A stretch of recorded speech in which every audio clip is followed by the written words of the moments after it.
We use our garden beds year after year, and so they oftentimes need a break in the fall and winter. Mulch and cover crops are an excellent way to help return nutrients back into the soil before we use them again in the springtime. When you're getting ready to put your garden to bed, there's a couple of different ways you can do that, and they're super easy for any size garden that you have. So some of the benefits for both mulching and cover cropping: to help with weed suppression, to help with moisture control and keeping the moisture in the ground. It helps with compaction and reducing the amount of water that is penetrating and hitting that soil.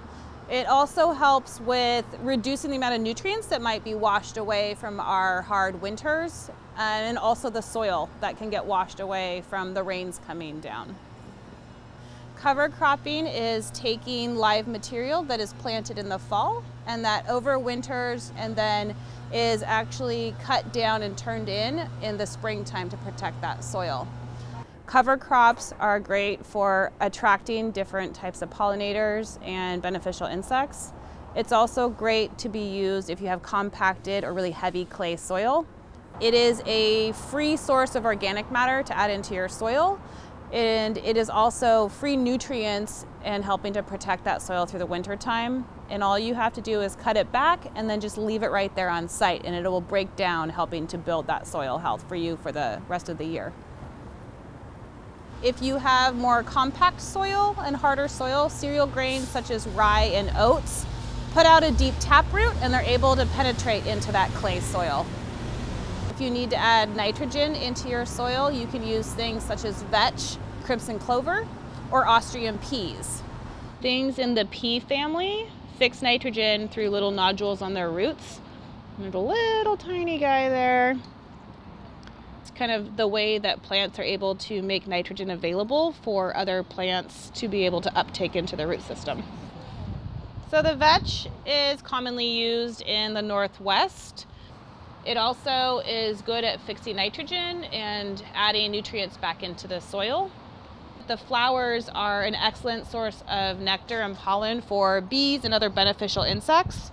So a lot of times I like to leave it and let it actually bloom to allow the early source of food for the different insects that we have around, since the spring is a hard time for them to collect different nectars and stuff. Red clover also has nitrogen fixing capabilities like the vetch with its little root nodules. It doesn't generally take over as much as, say, a vetch does. It also is a really good plant to attract bees and different beneficial insects. Because it's such a pretty flower, it works really well in planter beds or in places where maybe you have more restrictions on your different housing areas. You can have something as small as a flower pot on your porch and be able to add a couple of different things in there. So this kind of shows the grass and the clover intermixed into one pot. So you can do either an individual or different ones, depending on what your soil structure is like, or if you want to have flowers. You don't have to have a big farm to be able to add cover crops into your crop rotations.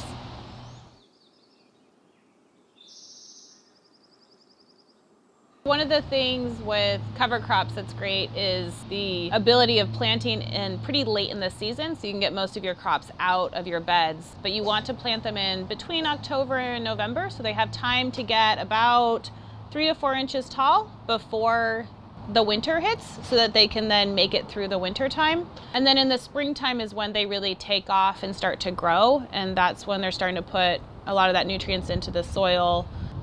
When you're trying to think about timing of being able to cut them down and turn them in so that you can then plant, you want to think about making sure that they're not going to seed is one thing that's really important. But if you say want to plant May 1st, generally I would look at trying to start turning things in early April so that you have enough time for the plant material to break down and the roots to start to die and decompose before you're planting in the ground. This is the perfect time to look at cutting it down, because you have the seed heads that haven't fully formed yet, and it helps to stop it from going to seed so that you don't have to keep fighting it throughout the year. I like to cut down like about a foot-ish at a time to kind of get a good clump of it, and then we can chop it down a little bit more once we get it out. So we'll probably keep about 1/3 to turn in when we turn everything under. And then the other 2/3 or so we'll put in a bag and be able to save for later. And we can use as the mulch around the plants as they come up or as we plant different types of starts in our beds. If you can't let it get up to this full amount, because sometimes you have to take into consideration housing or you just don't have the time and you have to turn it in at a different time, it's still helping to protect the soil and it is adding nutrients into the soil. So one thing you can do if you leave it at about 4 to 6 inches is you can actually just pull the soil up, shake some of that soil off, and then what you'd end up doing is chopping this a bit.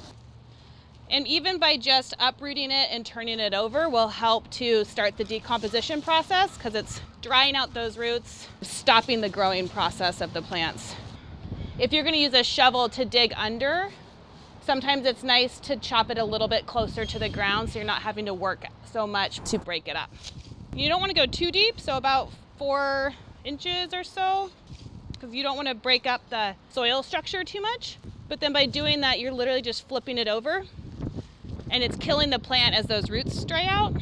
And so as you do this, you'll have those clumps where the roots are still together. And that's when it's great to take your shovel and then just continue to slowly break it down as you go. So another great tool is the garden fork. They kind of break up some of that soil from the roots as you're pulling it under.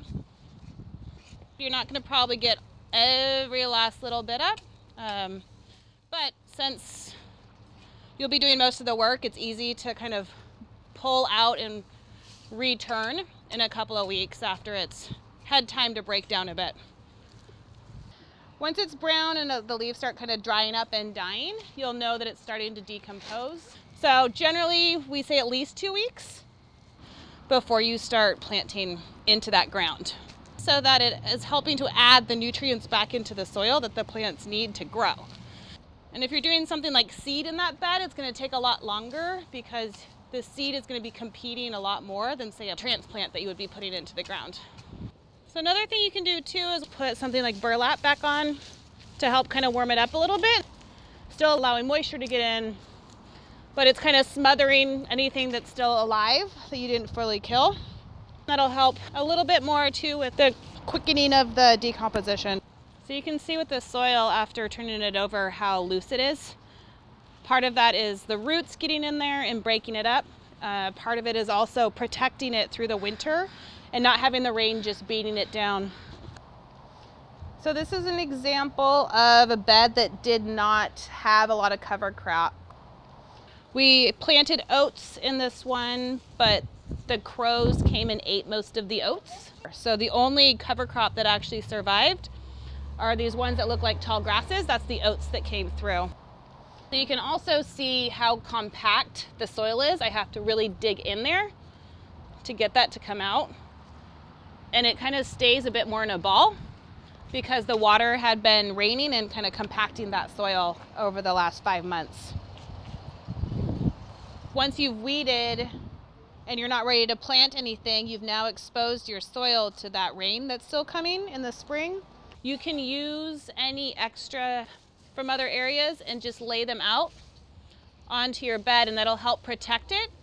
And it also helps to kind of increase the temperature in the soil so that you can plant a little bit sooner also, as a lot of plants need a certain soil temperature to be able to grow. So it helps to heat that up by adding kind of like a little insulation barrier. If you're doing something like individual little tiny lettuces, you're not going to want to have to put a little nest around every single one. So you can take and just do strips in between rows to help protect, where you would plant something maybe like radishes or carrot seed. You can also just kind of spread it out and just dig a little hole in between wherever you're going to put your plant. Mulching is great for protecting the soil, providing habitat for different animals, and for weed suppression. Any leaves can work really well, especially the thinner leaves such as Japanese maples, because the leaf breaks down much quicker.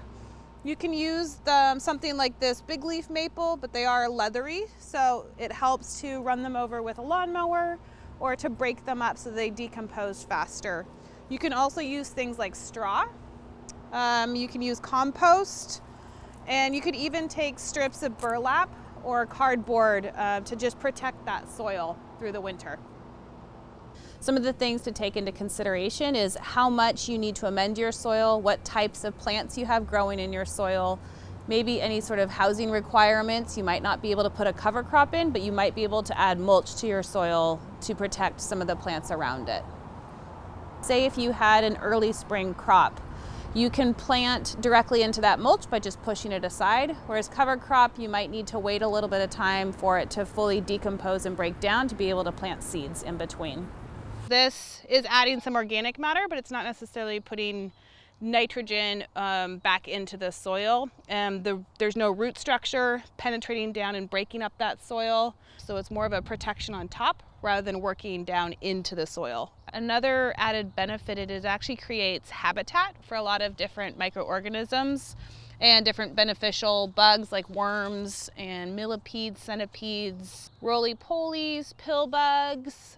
And they're part of what also helps to decompose the bits of the plant matter, so such as the cover crop that we put in. It also really helps to start to get that really good healthy soil. As you can see, it's not as compacted, it's nice and loose, which is perfect for plant roots to be able to get in.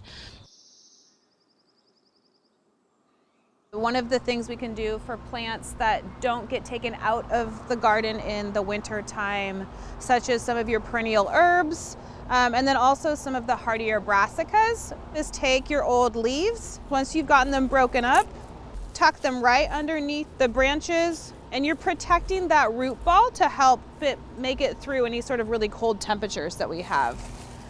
You want to make sure as you're doing this that you're not covering up the base of the plant, but you're just protecting it a little bit by putting a couple inches depth of leaves around the bottom. As the leaves break down over the winter, they will continue to add nutrients to the soil and protecting that soil and building the soil health too for next year. One of the other techniques to protect the soil is to do mulching, but then also covering with burlap, which is a technique to help hold the leaves or compost down in the soil. So what you want to do is collect a whole bunch of dried leaves. So you're adding extra material to help buffer not only the temperature, but it helps to keep weeds down. It also helps to add nutrients into the soil as it further decays. And so you can take leaves and you can do it on just a blank open bed. You can also do it around other things that you might be leaving in the bed for a while. So as you can see, you just have this nice thick layer of about a couple of inches. And then you take a piece of burlap, and it's a great source that will eventually break down. It takes a couple of years, so it's something you can use a couple of times throughout the year. And we leave it doubled up as it is, and you just set it right down. Water can still get through, but it prevents the leaves from blowing away and helps protect that soil to help break down those leaves faster in your garden. And if you need to, you can always put rocks on to the burlap to help hold it down if it's going to be windy outside.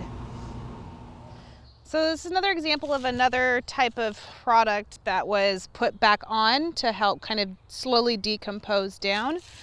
And so these were zinnias and I think sunflowers that were in here. What we normally do with product like this is rake it to the side, and then you can use it to just kind of have on the outside of your bed to kind of further break down. Since we don't have a cover crop here to help with those flowers, we're going to add some flowers in to help extend that season and provide more habitat and more food sources for the different animals. So I'm just going to show real fast planting this bachelor button, which is a great plant to be able to put in to attract different beneficial insects. And it's a good one for pollination and to kind of help with giving them a little food source. So as you can see, it's pretty easy to be able to break up into the soil. It's not too compact. It's been protected over the winter by the different plant material and also by that burlap. So you can still then take these bits, even though they're a bit woodier. It will continue to kind of break down. It'll help with any other rains that come in to fully wash this new soil away. It'll help keep it a little bit warmer. And it will also help with keeping some of those weeds down and also holding a little bit of that moisture in. And it also helps to add a little bit of a house and a home for some of the different beneficial insects to continue to come in and eat and forage underneath your plant. For more information, call the Garden Hotline or visit us online at gardenhotline.org.